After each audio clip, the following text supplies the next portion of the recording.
Hey there, Legal Tea listeners. This is your host, Jenny Roselle. Today's episode of Legal Tea is the Cautionary Tales topic. And on these Cautionary Tales episodes, we normally talk about real life cases with real life clients that are things me or my office have worked on, or they are things that I think are generally good things to be aware of so that you do not turn into a cautionary tale on my podcast one day. Well, today we are going to talk about the term of art trust fund kid or trust fund baby. And it's a term that rubs me the wrong way because so many people associate those terms with the wealthy and the privileged and the spoiled, the whatever you want to call it. Though I'm here to tell you, very normal, average net worth folks use trusts all the time for their kids as well. So today is all about shattering those misconceptions that are behind those sayings and behind those terms. And heck, maybe after this episode, you may find that you want to leave your kids a trust to house their inheritance. So hear me out. Now, before I dive into why average net worth folks utilize trust for kids, I think it's prudent and appropriate to say that, or maybe to confirm that, yes, trusts are used all the time for wealthy folks to pass down family wealth through generations and do so in a tax advantageous manner. Does that exist? 1,000% yes. All the time it happens. But the reason the trust fund kid term drives me a little nutty is that the stereotype, like I said, is that the kid is wealthy or spoiled. But when you hear the term, people will say it in this tone like, oh, he's a trust fund kid, signaling a very certain vibe, right? And if you have no idea what I'm talking about or you've never heard of this, term of art, just know that it very much exists. And people typically associate the term with being like a spoiled little rich brat. So first, I'm going to explain a little about why many people elect to leave their kids' inheritance through a trust. Then I'm going to finish the episode with a couple of real life stories on on when average net worth people have used trusts for their kids. So let's dive in. Whether an individual creates a will or creates a living trust, they have the ability to leave an inheritance to an individual, either one, outright, or two, in trust. So that first way, an outright distribution, is kind of the standard, like, okay, here's your inheritance check. It's like the no strings attached inheritance. Now, the second way, a distribution that is in trust, is when a trust is created to house or hold someone's inheritance. And you may be thinking, well, why would little old me need to leave a beneficiary their inheritance in a trust? Or maybe you're thinking, well, I don't want my kid or beneficiary to be a trust fund kid. Well, would you know that often the reason for leaving an inheritance through a trust is actually to protect the child or the beneficiary from themselves and or from any issues they are currently experiencing? And we're going to go through five examples of what I mean. So first, maybe they have creditors, knocking at their door, or maybe they have bankruptcy issues. So do you know of someone who has a phone that rings off the hook from bill collectors? Now, if so, it may be wise to leave an inheritance to such an individual via a trust, because this may protect their inheritance from either going immediately to the hands of the creditors or two, getting swallowed up in a bankruptcy proceeding. A second example is marital issues or divorce. What about an individual who is experiencing marital issues with the possibility of a divorce on the horizon? Again, it is wise to leave an inheritance to such an an individual via a trust because this may protect their inheritance so that their spouse cannot get their hands on their money and or it does not get wrapped up in a divorce proceeding. A third example is like governmental benefits like Medicaid. Now, Medicaid has specific rules as to how much an individual is allowed to have in his or her name. And they have specific rules as to when individuals are allowed to waive their inheritance. Like, say, I don't want that inheritance because I don't want it to negatively impact me. So it is best to leave an individual who is receiving a benefit like Medicaid an inheritance via a trust. The trust may allow them to receive an inheritance without kicking them off the benefit while protecting it from Medicaid. A fourth example is an addiction. So it does not come as a surprise to me that it is not enjoyable to relay the message to your estate attorney that there is a beneficiary who struggles with an addiction, and really any kind of addiction. However, it is important to share this information so that someone like me can properly plan for him or her. A possible solution is to leave them an inheritance via a trust so that the addiction does not get amplified by receiving an outright distribution. A fifth and final example is due to age.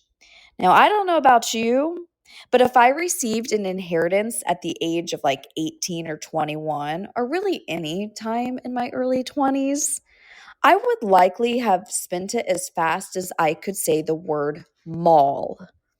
Through a trust, you have the option to limit how much and how often a beneficiary receives their inheritance.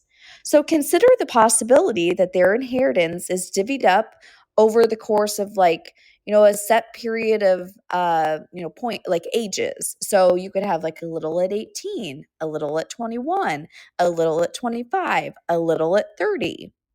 Or even you could have it set up as like a monthly stipend or a quarterly distribution or like an annual distribution. So, since this episode is a cautionary tales episode after all, let's dive into a couple stories. I'll do one where a beneficiary received a trust for his inheritance and it worked beautifully. And I will also share a story about a beneficiary who should have received their inheritance through a trust, but did not. So let's go. The first story, the one where a beneficiary received a trust for his inheritance and it worked perfectly, it's a really good success story, it goes a little something like this. So we have a dad, a mom, and a son. Now, son was the only child. And in dad and mom's estate plan, they had shared they had immense concerns around their son's spending habits. Now, while he's an awesome human, he's a terrible saver. And any dollar he has in his hand is poof, gone all the time. Now, this son is a full grown adult, by the way. So, when dad and mom came to us, they were like in their 70s, I believe. And they ended up passing away very quickly, back to back, is what I mean by quickly. And I think they were both in their 80s at the time. So the son was in like his 50 or 60. So when I say son, I'm not talking about a young kid, guys. I'm talking about someone in their 50s or 60s. And they had plenty of evidence over the years showing that the son would eventually get his inheritance and blow it. So what did they do? They did two things. First, they had their son inherit through a trust, which dictated that an annual distribution went to the son. Now, the amount of the distribution was 5% of the trust or X amount of dollars, whichever is greater. So that gave him a set distribution to look forward to every year. And the trust has under like $1 million in it, I believe, maybe like 7 or 800,000. So the percentage so far has been the greater amount. And you know what? It's working beautifully. The second thing I wanted to mention about this this client in this trust is that they also put someone else in charge of it as the trustee. So the son is not in control of it. So if you think about it, he could just clean it out and move on if he was in charge, right? So there is someone else serving as trustee and who is responsible for making the distribution and filing the tax return and communicating with the advisor and the CPA. And we're about 4 years down the road now, and from when the son's parents passed away. And so the son has received 4 distributions because like I said, distributions are annually. And it's working super, super well. And actually, the last time I talked to the son, it was just a few months ago. He actually told me, he was like, when I found out how things were set up, I was really annoyed with my parents, but now I really like the setup. It's funny when that happens, isn't it? So, a quick second story, the one about a beneficiary who should have received their inheritance through a trust, but did not. Unfortunately, but maybe not surprisingly, I have a lot of examples of these, and that's why I wanted to do this episode on it, just to spread some awareness of, having a child or a beneficiary receive their inheritance in a trust. But I'll stick to one for sake of time. This has kind of a super sad ending, and it's a touch on the extreme side, but it emphasizes my point. So we have mom. Mom had a daughter, a daughter, and that daughter had a very bad gambling addiction. And mom knew about it, but she did not want to control from the grave and leave the daughter's inheritance via a trust. So fast forward time, mom passes away, the daughter inherits, and the daughter sadly proceeds to gamble nearly her entire inheritance away. And that's not the worst part. Shortly after exhausting her inheritance, she found out that she had cancer. At the time, she was only in her 40s, so very much still in her working years. Due to the cancer treatment, she had to take a lot of time off work, and eventually she lost her job due to being away from work so much. The inheritance was gone. She had very little in savings, and she was out of work. Imagine if mom had left the daughter's inheritance in a trust to protect the money from her daughter's addiction. That could have been the piggy bank that the daughter really, really, really needed given the loss of her job. I still think about that daughter today, and I often wonder what ended up happening with her. As you can see from the examples of why someone would consider leaving their kids' inheritance in a trust, as well as the success story, right, that I went over before this last story. Just because an individual inherits funds in a trust does not mean he or she is a wealthy, spoiled, entitled, rich brat. Whatever the words trust fund kid or trust fund baby, whatever the stereotype is that you think.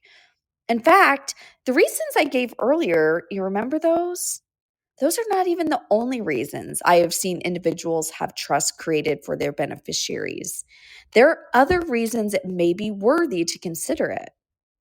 So the point is, every single family is different, and sometimes a family situation calls for a beneficiary to receive their inheritance in a trust. And it is important to me to extract the whole, like, I don't want my kid to be a trust fund kid. Extract that mindset, because one of the most important things about your estate plan is that your beneficiaries are protected. And sometimes that means protected from themselves and others. So now, do I dare ask, maybe do you want your kids or beneficiaries to receive their inheritance through a trust? Maybe it's a good idea, but maybe they don't need it. But regardless, I hope you learned something from this episode. So Let's shift to a sneak peek of next week, which we are circling back to the current trends topic, where we talk about things that are going on currently that impact my estate and elder law world.